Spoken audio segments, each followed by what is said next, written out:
We've tried the chicken factory. I'm still having nightmares about those giblets. We've tried beautician. Turns out hot wax is not my friend. I'm running out of options for you here, Louisa. Please, I'll take anything. And this is new care and companionship for a disabled man. Do you have any experience of caregiving? I've never done it, but I'm sure I could learn. Then let's go meet Will.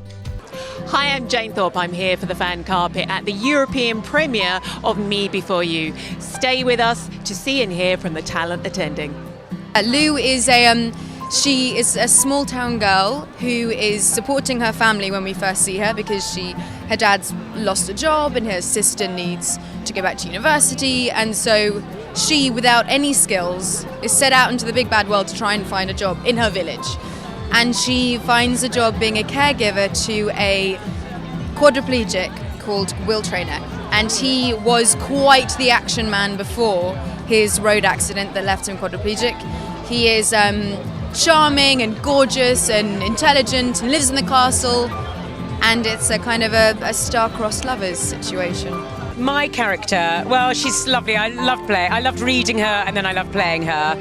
And of course, you know, to be Emilia Clarke and Jenna Coleman's mum is a pretty good one to tick off as well. So, but it's, you know, I think it's such a wonderful story, and I think all of the characters within it play their role. And I suppose my character is the questioning voice within what happens in the movie, not wanting to give away too much, and that's important as well. I play Katrina Clarke, who is Lou Clarke's sister. She's actually the younger sister. She's got a little boy. She is a bit more forthright and ballsy and fiery, I suppose. They're kind of completely opposite as sisters. So I play Side, and he is the gentleman who actually... He's the man! He's the man who gives Lou the job. So she comes to him and she has a succession of bad jobs which she's completely inept at doing. And this job comes up to take care of Will, who's a quadriplegic. And I say, they're quite desperate. Do you want to do the job? And she's like, yeah, I'll take it. And then that sets up the premise for the film. So I play Patrick, which is Louisa's boyfriend. And Patrick's kind of a bit self-absorbed. He's kind of obsessed with his own fitness and his own regimes, and he's got this big triathlon coming on which he's been training for, and he kind of is blissfully unaware of Louisa really, and what she needs and what her hopes and dreams are.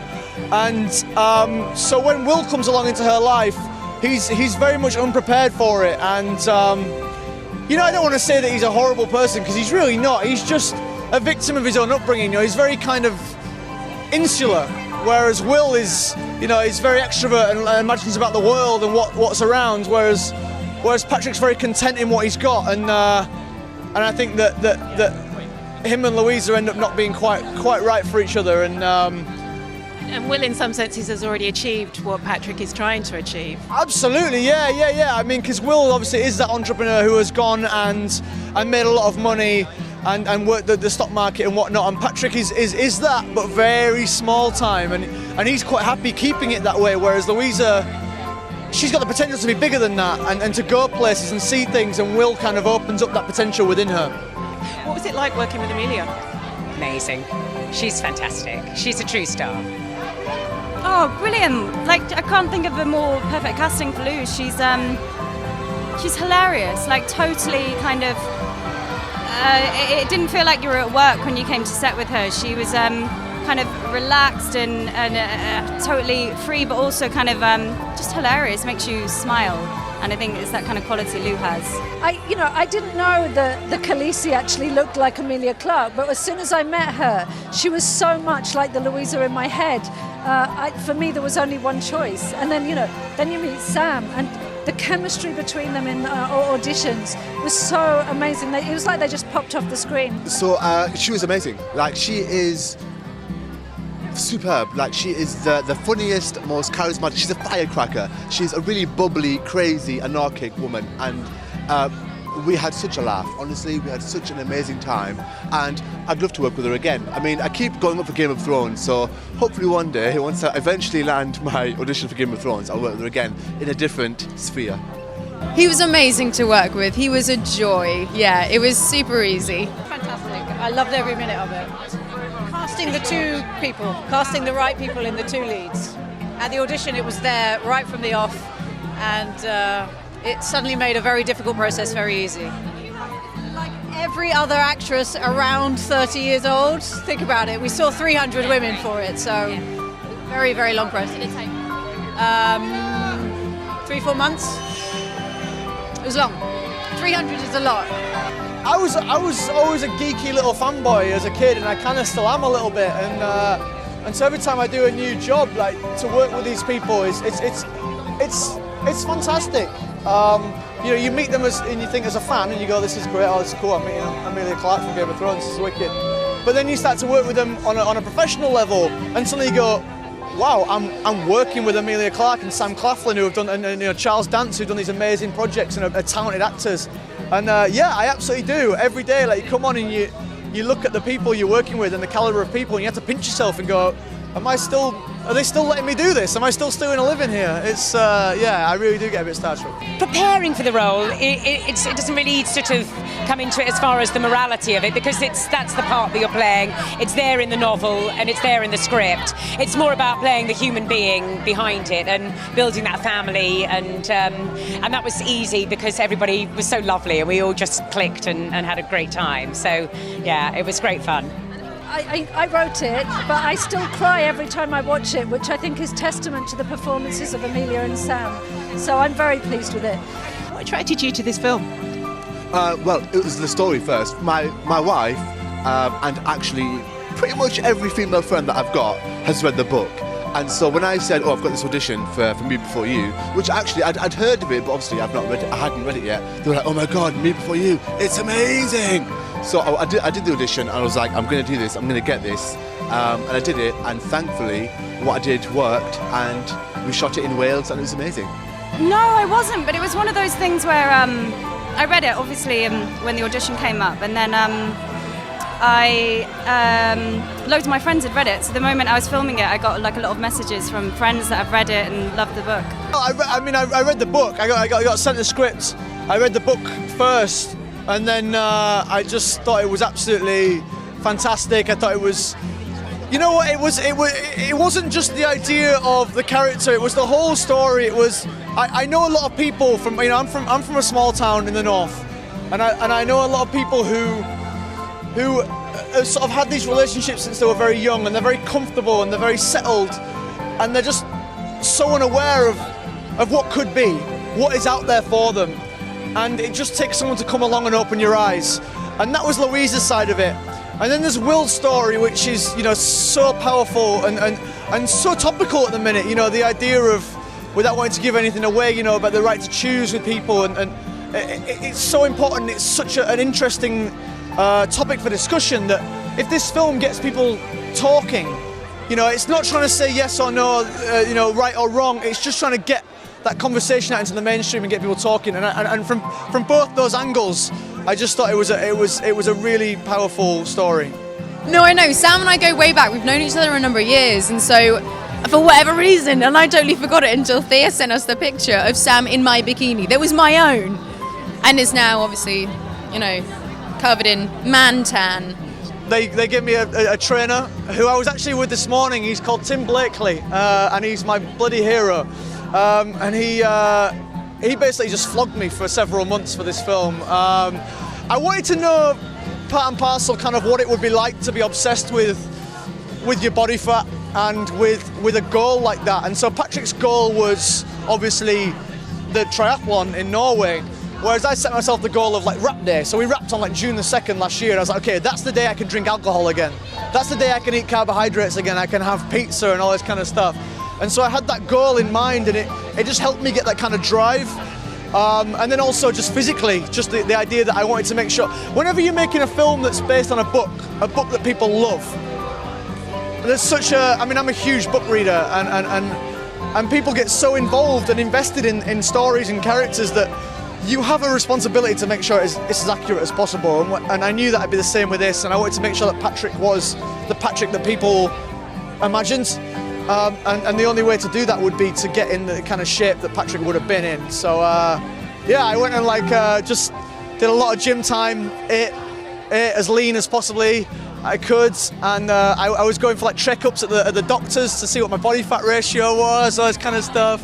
Yeah, it was interesting. It was just, I mean, when I finished, I went and drank a lot of beer and ate a lot of pizza. But for the 3 months I was on the shoot, yeah, it was good. And Sam was training as well, so we were both sort of in the gym together, which was good for him. He worked a lot harder than I did.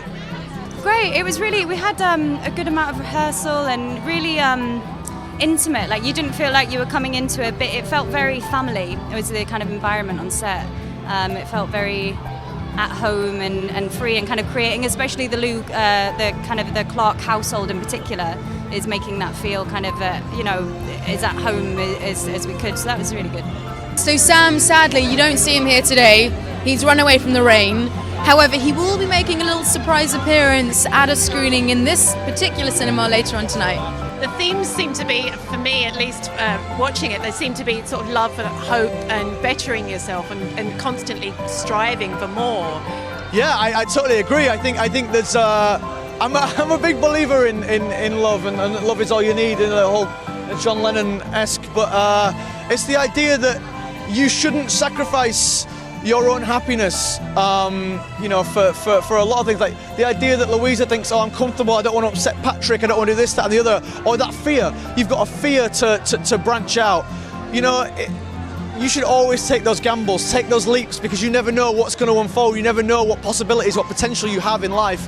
And there's something about this film, about this story, that just says to me, give it a go, take that leap, Well, what I love is doing whatever the last thing wasn't, if you know what I mean. And that's the lucky thing, is if you can sort of just mix it up a little bit, then that's fantastic. So I feel really lucky. I hate admitting this, but yeah, no, it really did, yeah. The book made me cry, and then I read the script, and the script made me cry again, even though I knew, what was happening. And as far as I was concerned, Jojo's helped write the screenplay, and it's been her baby, and so she's made it as close to the book as it really could have been, and they both made me cry. And actually, I went to a screening. I saw it a while ago, and I took my brother. And my brother's a few years older than me.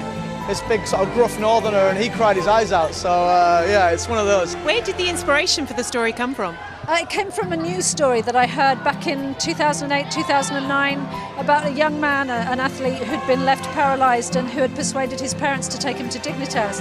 And I couldn't understand the decision, and what I started to do was put myself in his shoes, and then put myself in his parents' shoes, and then maybe the shoes of someone who wanted to change his mind. I wanted to explore what happens when you don't agree with a fundamental choice that someone makes.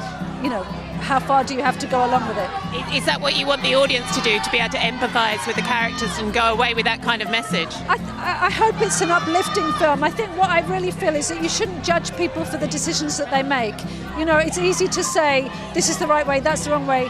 Unless you're actually in somebody's shoes, I think it's impossible to know how you will react. And I feel like we're a very judgmental society sometimes, and perhaps we should just be kind and try and understand each other a bit more. It's a tricky one, because it's for me, I would say it's all about love, and it's about caring for people, and no matter what you go through in life, you have to take risks, you have to follow your dreams, you have to really just put your all into life and never give up, never say never, and you never know what might happen. I mean, not particularly. I didn't sit down and go, is this something that I want to be a part of? Because when I read the book and the script, it moved me so much, and it made me think about things that I've never thought of before, and it made me approach the subject in a way I'd not thought of before.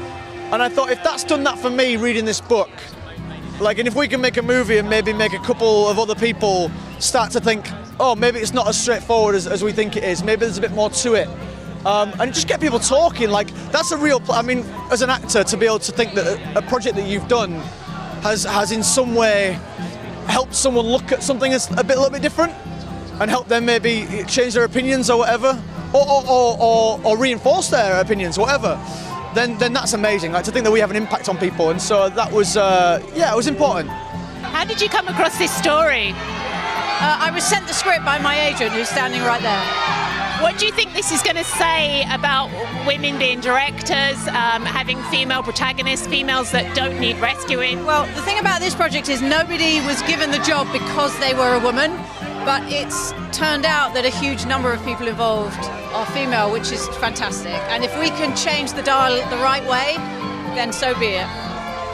The feedback was great. People laughed a lot, people cried a lot, which is pretty special. Was it important to me to write it? Well, I never expected them to even want me involved because, you know, we've all heard the horror stories. But MGM were nice enough to ask me, and I just jumped at the chance because, you know, you've got to live boldly, right? And look what it's led to. What have you got coming up next? Well, I'm playing Miss Adelaide in the West End in Guys and Dolls at the moment, so I've got a night off, which is very nice. I think I'm in Game of Thrones next week. I'm Sam Tarley's mum, Melissa. Yeah. So, and I think we're in next week. I know he's on his way home anyway, so I better get the kettle on.